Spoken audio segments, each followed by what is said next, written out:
샬롬 류선생의 구속사 천국열차 유도순 목사님의 신구약 성경 파노라마를 낭독하는 시간입니다.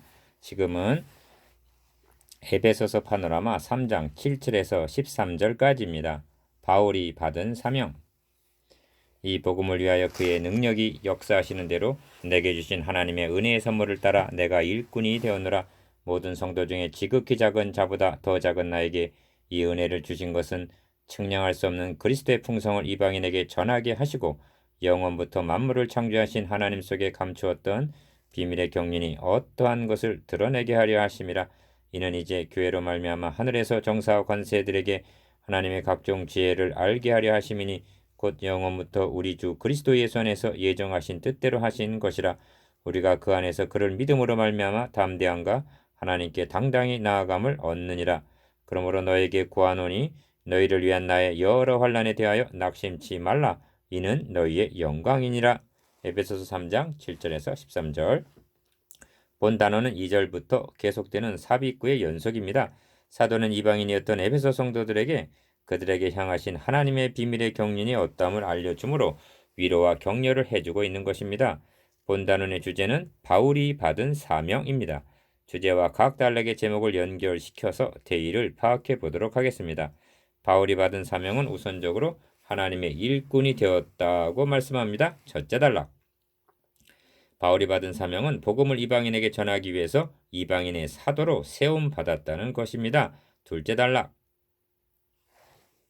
바울이 받은 사명은 하나님의 각종 죄를 우주에 알게 하려 하심이라고 말씀합니다. 셋째 단락. 그러므로 담대하라. 넷째 단락. 낙심치 말라. 다섯째 단락 하고 격려합니다. 이것이 본 단원의 대지입니다. 큰 일, 하나님의 일꾼.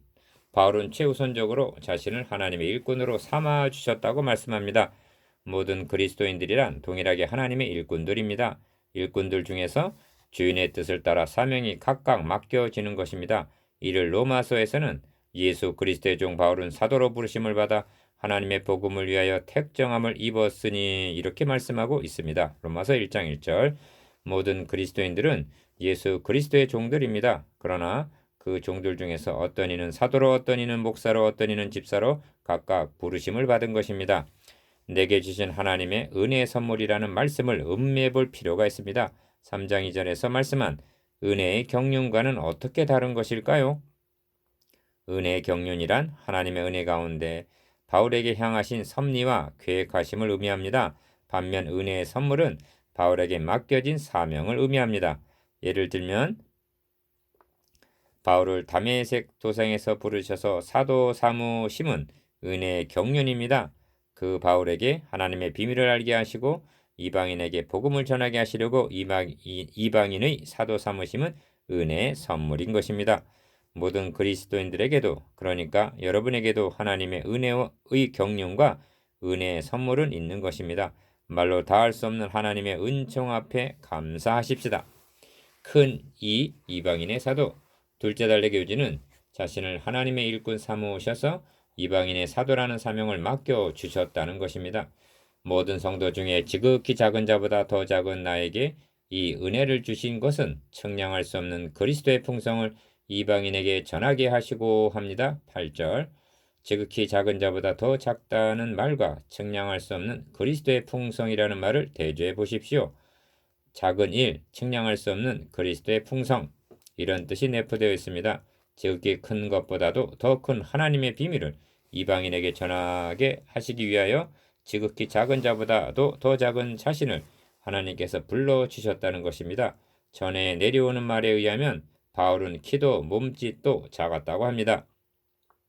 바울이란 이름을 사울이란 이름을 바울이라고 고쳐 불렀는데 그 뜻은 작은 자라는 뜻이기도 합니다. 에베소 성도 여러분, 여러분들이 알다시피 나는 키도 작고 사도로 부름 받은 것도 맨 마지막이요 교회를 핍박하던 자이니만큼 사도라 일컬음을 받게 감당할 수 없는 자이며 신앙적으로도 작은 자로 내 이름도 작은 자란 뜻이 아닙니까? 이렇게 모든 성도 중에 지극히 작은 자보다 더 작은 자에게 이 직분, 이 사명을 맡겨주신 것을 나는 자랑스럽게 생각하며 큰 특권으로 여깁니다. 이렇게 말하고 있는 셈입니다. 그는 자신에게 맡겨진 은혜의 선물이 측량할 수 없는 그리스도의 풍성이라고 말씀합니다. 2장 7절에서는 은혜의 지극히 풍성함이라고 말씀한 바 있습니다. 우리가 주목해야 할 말씀은 9절에 있는 영원부터 만물을 창조하신 하나님 속에 감추었던 비밀의 경륜이라는 말씀입니다. 큰 이의 작은 이 비밀의 경륜. 3장 2절에 나오는 은혜의 경륜이 바울 한 개인에게 향하신 하나님의 계획하심이라면 비밀의 경륜이란 창세전에 성삼위간에 마련된 구원 계획을 의미합니다.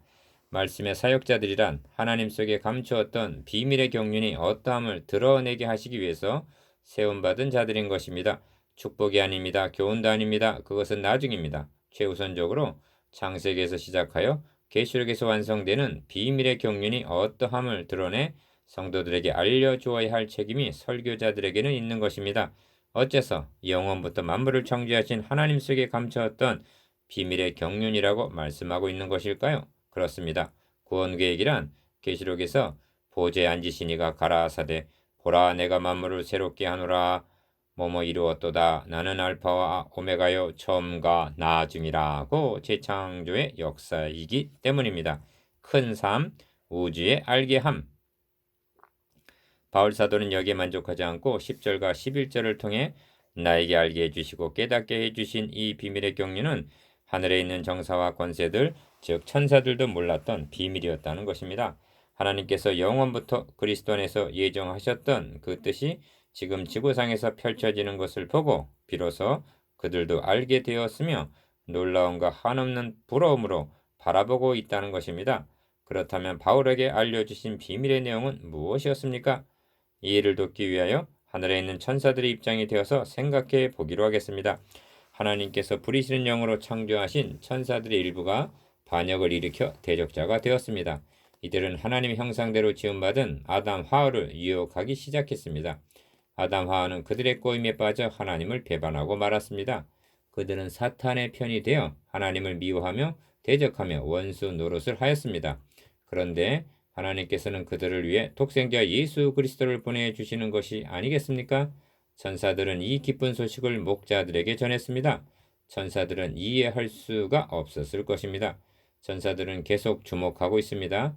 타락한 인간들은 영광의 보좌를 내어놓으시고 낮고 천한 이 땅에 오신 예수 그리스도를 환영하고 영접하기는커녕 멸시와 천대를 퍼부었습니다. 천사들은 하나님께서 저 무리들을 어떻게 하실 것인가 주시하고 있었을 것입니다. 놀라움의 절정은 여기에 있습니다. 하나님께서는 그들을 진멸하시기는커녕 도리어 그들을 위하여 독생자 예수 그리스도를 그들 대신 십자가에 못 박혀 죽도록 내어주시는 것이 아닙니까? 이 비밀을 알지 못하고 있던 천사들의 놀라움이 어떠했으리라는 것을 상상하실 수가 있으십니까? 놀라움뿐만이 아닙니다. 하나님께서 그토록 사랑하여 주시는데 대한 부러움이 또한 어떠했겠습니까? 제가 지금 지나친 상상의 나래를 펴는 줄로 생각하십니까? 그렇지가 않습니다. 10절의 말씀이 이를 의미하고 있기 때문입니다. 사도 바울만이 놀라움과 부러움 속에 잠겨있는 천사들을 바라보는 것은 아니었습니다. 베드로도 동일한 계시를 보았습니다. 베드로전서 1장 12절을 보면 천사들도 살펴보기를 원하는 것이라고 말씀하고 있습니다. 천사들도 몰랐던 그리스도를 통한 구원 계획 이것이 바울이 깨달은 첫 번째 비밀이었던 것입니다. 두 번째 비밀은 이것입니다. 주님께서 십자가에 죽으시던 날 성전에 가로막혔던 휘장이 찢어져 하나님 앞에 나아갈 길이 열렸습니다. 그러나 열린 것은 그뿐만이 아니었습니다. 유대인과 이방인 사이에 가로막혔던 담이 무너졌으며 원수된 의문을 폐하시고 유대인도 아니고 이방인도 아닌 새로운 피조물을 재창조하셨다는 것입니다. 이들이야말로 천국 시민들이요 하나님의 가족들이라는 것입니다. 이 새로운 공동체야말로 교회라는 것입니다. 그들은 그리스도 예수 안에서 함께 후사가 되고 함께 지체가 되고 함께 약속에 참여하는 자들이라는 것입니다. 바울은 이 측량할 수 없는 그리스도의 풍성을 이방인에게 전하게 하시려고 하나님께서 자기를 택하여 주셨다는 것입니다. 천사들이 신비함과 놀라움과 말할 수 없는 부러움을 사는 것은 당연한 것입니다. 히브리서 기자도 이를 알았기에 이는 실로 천사들을 붙들어 주려 하심이 아니요 오직 아브라함의 자손을 붙들어 주려 하심이라고 말씀하고 있습니다. 히브리서 2장 16절. 여러분, 천사도 타락했습니다. 그러나 하나님께서는 그들을 구원하시거나 붙들어 주려 하시기 위하여 독생자를 보내주신 것이 아니었습니다. 천사들의 부러움이 어떠했겠습니까? 이제 교회는 지상에서의 중심이요 뿐만 아니라 우주의 중심임을 아셨습니까? 신구약을 통하여 하나님의 교회는 역사의 중심이기도 합니다. 여러분은 그 영광스러운 교회의 일원이 된 것입니다. 어떤 분은 이렇게 말했습니다. 역사는 극장, 지구는 무대, 성도는 배우, 관객은 우주의 정서와 권세, 천사들, 그리고 각본과 연출은 하나님이시라고. 큰사, 담대함과 당당히. 넷째 단락은 바울에게 알게 하신 비밀의 경륜에 대한 결론입니다. 우리가 그 안에서 그를 믿음으로 말미암아 담대함과 하나님께 당당히 나아감을 얻느니라고 말씀합니다. 히브리서 4장 16절에서는 은혜의 보좌 앞에 담대히 나아갈 것이니라 했는데 본문에서는 거기다가 당당히를 첨부하여 우리들이 함께 후사가 되고 함께 지체가 되고 함께 약속에 참여하는 자 되었다면 담대함과 하나님께 당당히 나아갈 수 있는 자들이 되었다고 말씀합니다. 어떻게 해서 이러한 일이 가능하여졌다고 말씀합니까? 하나님의 존존이 감히 어디라고 담대함과 당당히 나아간단 말입니까? 그 안에서 그를 믿음으로 말미암아입니다. 오직 예수 그리스도 안에서 주 예수 그리스도를 믿음으로 말미암아 가능해졌다는 것입니다. 이보다 영광스럽고 경이로운 일은 세상에는 아무것도 없습니다. 이들은 약하지 않습니다. 외롭지 않습니다. 가난하지 않습니다. 천한 사람들이 아닙니다. 근심하는 자 같으나 항상 기뻐하고 가난한 자 같으나 많은 사람을 부유하게 하고 아무것도 없는 자 같으나 모든 것을 가진 자로다. 고린도후서 6장 10절. 하나님 앞에 담대함과 당당히 나아갈 수 있는 신분이라면 안전합니다. 튼튼합니다. 이들보다 더 행복한 사람은 아무도 없습니다. 큰 오, 그러므로 낙심치 말라. 다섯 단락은 삽입구 2절에서 13절까지의 결론 부분입니다. 3장 1절로 돌아가 보아야만 하겠습니다. 이러므로 그리스도 예수의 일로 너희 이방인을 위하여 갇힌 자 된 나 바울은 하고 중단하고 점이 찍혀 있습니다. 바울은 지금 생각에 잠겨 있는 것입니다. 무엇을요? 자기가 옥에 갇혀 있다는 이 일 때문에 에베소 성도가 낙심하거나 용기를 잃고 있지는 아니한가 하는 것을 생각하고 있습니다. 그는 양떼들을 염려하는 목회자인 것입니다. 그래서 2절부터 13절까지가 삽입되게 된 것입니다. 바울은 이렇게 외칩니다.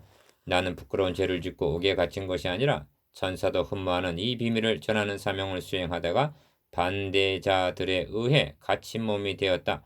13절에 그러므로 이것은 낙심할 일이 아니라 그러하기는커녕 이것은 얼마나 큰 영광이냐. 사도는 큰 담력을 그들에게 주고 있습니다. 사랑하는 여러분, 우리의 신분은 무엇이며 우리에게 주신 사명은 무엇입니까? 이를 감당하다가 시험이나 환난을 당해 보신 적이 있으신지요? 그때 낙심하셨던가요? 이제는 영광으로 생각하십시오. 두려 하나님께 감사하십시오. 이것이 우리에게 주어진 특권임을 잊지 마십시오.